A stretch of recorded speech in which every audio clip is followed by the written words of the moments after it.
everyone. Today me and my teams will be presenting about the concept of Barings Bank in Singapore. So what is accounting fraud? Accounting fraud is the intentional manipulation of financial statement to create a false appearance of corporate financial health. Furthermore, it involves an employee, accountant, and the organization itself misleading investors and shareholders. A company can falsify its financial statement by overstating its revenue, not recording expenses, and misstating asset and liability. For example, the enroll scandal is used one of the most famous examples of accounting fraud in history. Enroll used off-balance sheet entities to hide the company debts from investor and creditor.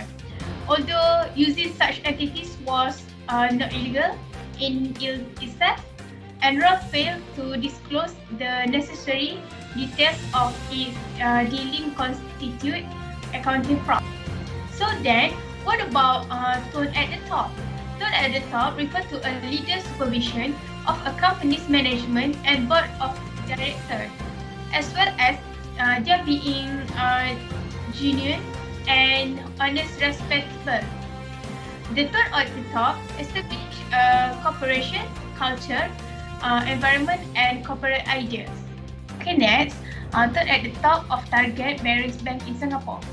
A lot has been written on tone at the top because individuals are realizing the importance of role models in internal control. Management control entails manager taking steps to assist staff in doing what is the best of the organization.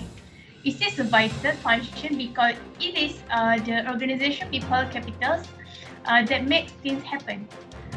The leader of that organization is the individual who may set the tone for attitude and belief that are proper or inappropriate behavior.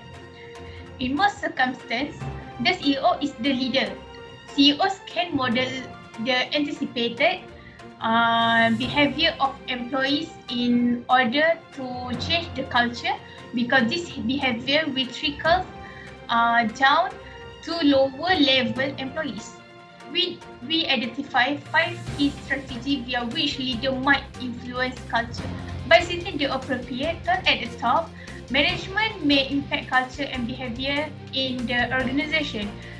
Managers serve as a role models and are frequently seen as a decisive element in developing an integrity culture in their firm. The key determinant of success in this regard are management statements, which should be consistent with the type of culture they are attempting to create and, most importantly, their behavior. This is history about the Barings Bank. Before its demise in the 1995, Barings was the oldest merchant bank in Britain, having been formed in 1762. Nicholas William Leeson, popularly known as Nick Leeson, a derivative trader and the general manager at the Barings Singapore office, took down the 233-year-old bank on his own. In July 1989, Leeson began working as a clerk in the settlements department of Barings Securities London, an investment subsidiary of the Barings Group. 3 years later, he was sent to Singapore. Leeson arrived in Singapore as a derivative operation manager for Barings Securities in April 1992.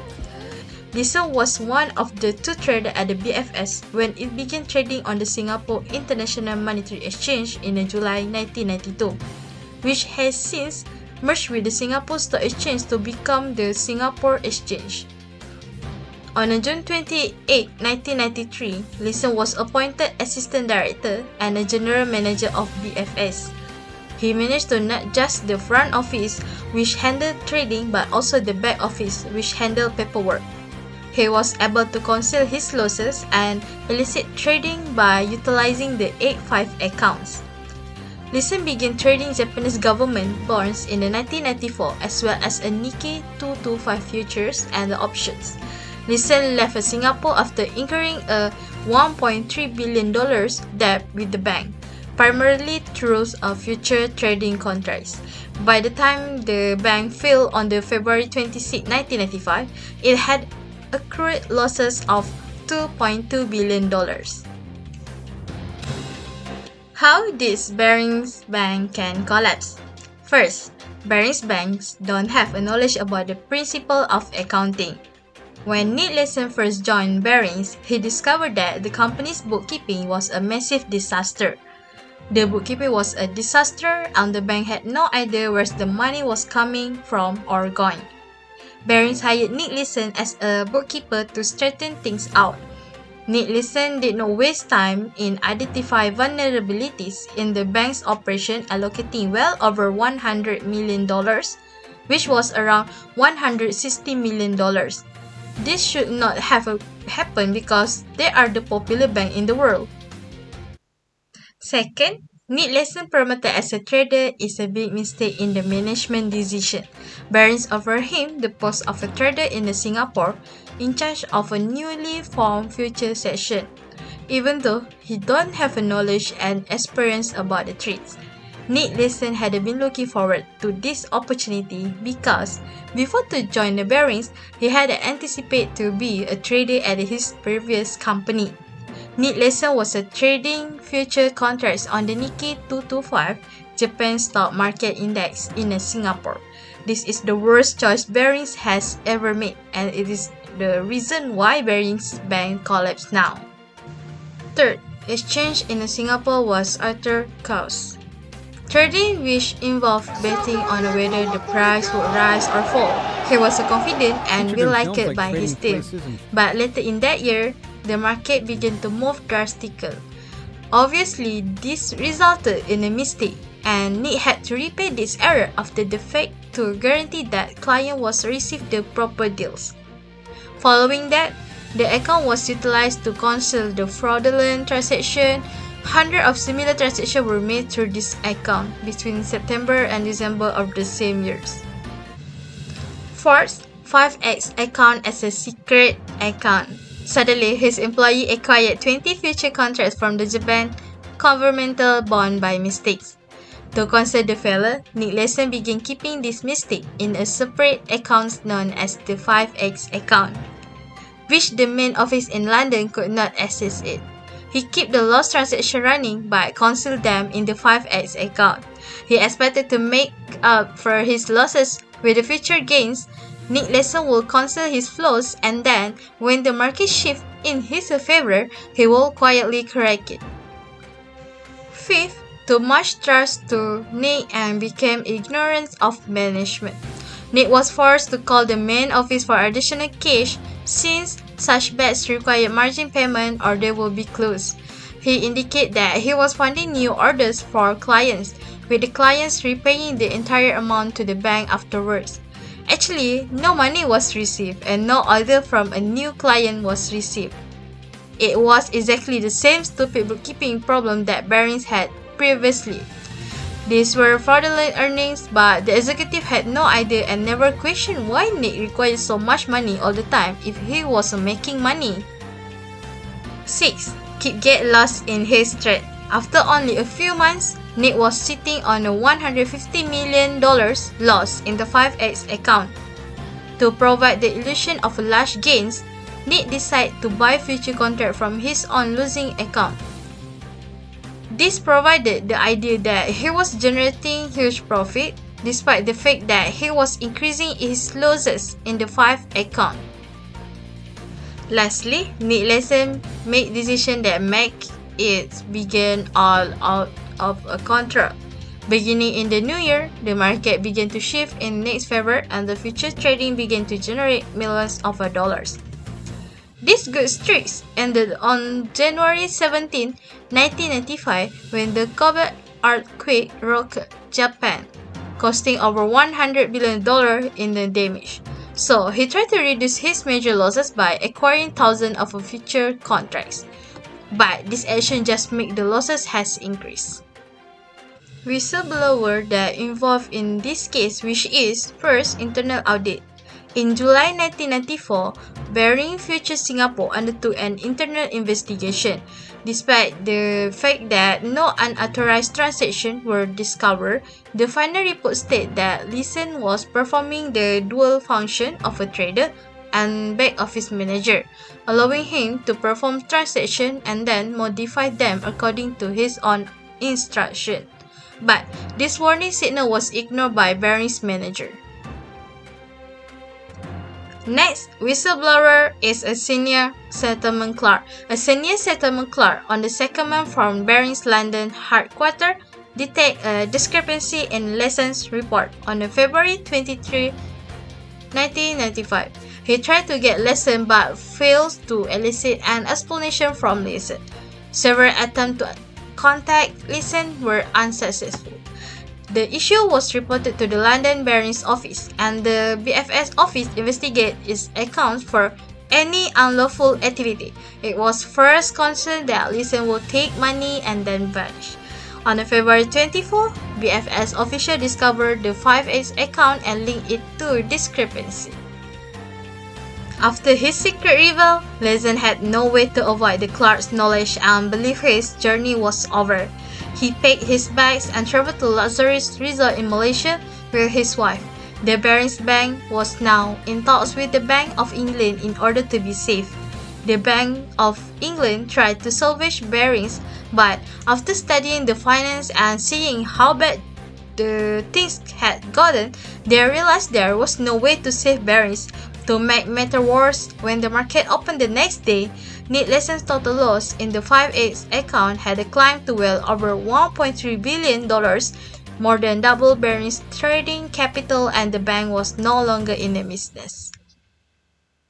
Next, every fraud case came with the fraud triangle theory, which is pressure, opportunities, and rationalization. For pressure, trouble and stress often came in any line of work, which would happen to everyone. It could also come from financial necessity or when they are faced with dilemma by resulting to fraud. Nick Leeson, a 28-year-old representative and general manager of Barings and Future Market of the International Monetary Exchange, is one of that people. Well, it began with Leeson's risky trade activities that's supposed to help make up for the losses of Barings, but instead, it backfired and worsened his performance in trading. He utilized the account error and even concealed a mistake that was committed by one of his employees, who have incorrectly sold $20,000 contracts that were not purchased as per buyer request, but earned the commission regardless. But later on, he utilizes the account to conceal other mistakes that totaling to $208 million, which cannot be covered by his own commission. At this point, he took all the risks and tried to solve the problem all by himself. And then we have opportunities. Well, when there is pressure, they would take any chances they had to solve their problems as soon as possible if they can, even if it resulting in them committing illegal deeds like fraud. This the same thing could apply to the case of Barings Bank representative Leeson. For the sake of his good reputation and intent to show best performance to his company, he resolved into committing fraud. He even colluded with one of his partners to commit the fraud. Well, other than that, he also went for buying spree with hope to increase his chances in Nikkei futures market. He took advantage of the trust and loyalty that the company has given to him to fool the company and without arousing the suspicion of his misdeeds. He also got full support from the traders of SIMEX, which makes it easier for him to falsify the records of his performance. Well, because of this negligence, the company later bear many losses and declared their bankruptcy in the end. And then last but not least, we have rationalization. Well, in rationalization, they think that it's okay for them to do this as they think they brought many profits to the company, which goes the same for Leeson. He thinks he got many good trades for the company and gave his company his best performance and best results. Also, with the pressure of giving the best to the company, it pushed him to commit fraud towards the company.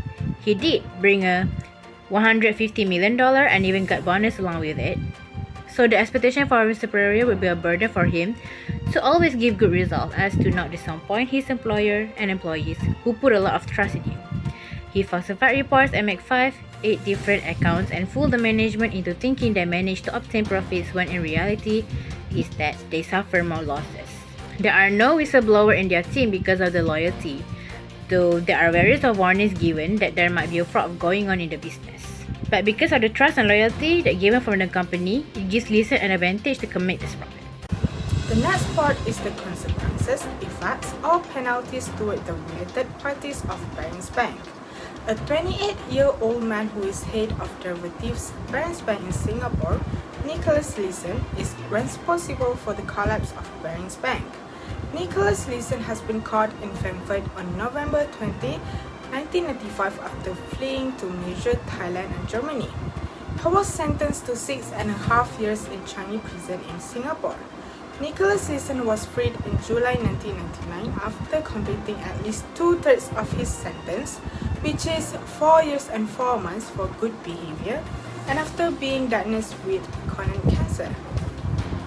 Furthermore, the auditor of Barings Bank, Coopers and Lybrand, was set to face a High Court lawsuit for its role in the downfall of the bank. According to Barings, the firm's audit have failed to spot the risk caused by illegal trades by rogue trader Nicholas Leeson.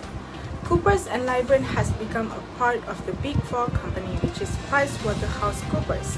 They have been fined £1 million for the audit failures and have been reduced on appeal to £250,000.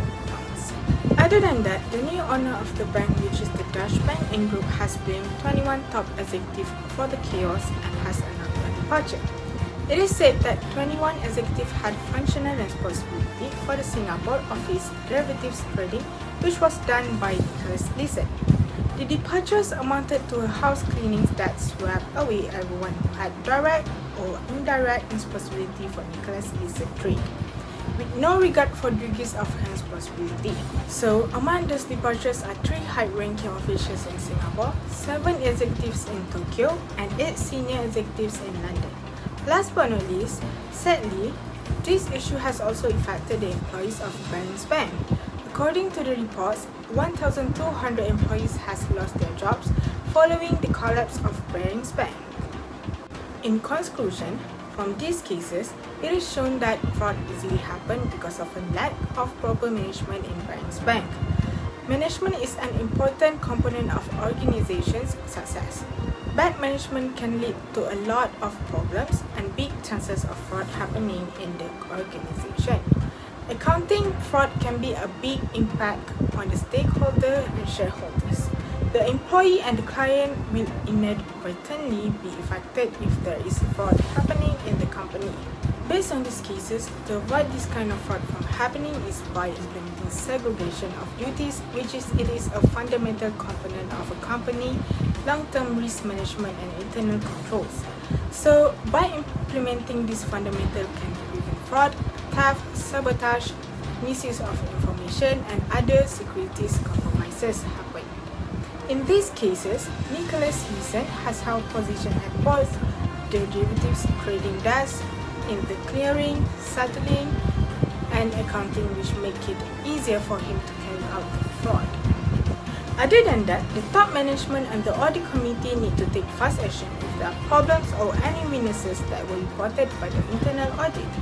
In this case, the internal auditor has recommended an internal audit review that was conducted on Barings Futures Singapore in 1994, and he has shown a lot of weaknesses in risk management and controls, but unfortunately the management has ignored it, which leads to the failure of detecting the fraud sooner. At last. So what we learned from this assignment is that from the case, it focuses on the collapse of Barings Bank, which we discovered that there is one person that is responsible for it, which is Nicholas Leeson, a 28-year-old manager of future market and representative of Barings Bank. We learned that this whole thing involves the internal control of the management, which is inefficient, which also gives chance to Leeson in committing the fraud, especially he was being sent by Barings to deal with their branch in Singapore. He also managed to hide important documents to the business, which made it hard to detect the fraud that's going on. He was scared of being fired as his performance in trading market are declining, and that could make companies suffer losses. We figured that to prevent the thing happen, the management should have supervised Leeson's job closely rather than giving him full trust without being watched. Next, what we learned from the assignment is that through this case, we learned that the bank should have regulated and oversees any possibility of facing bankruptcy in future by tightening their security. Other than that, never give too much trust to anyone and always keep on watch of their employees as to prevent bad things from happening to the business.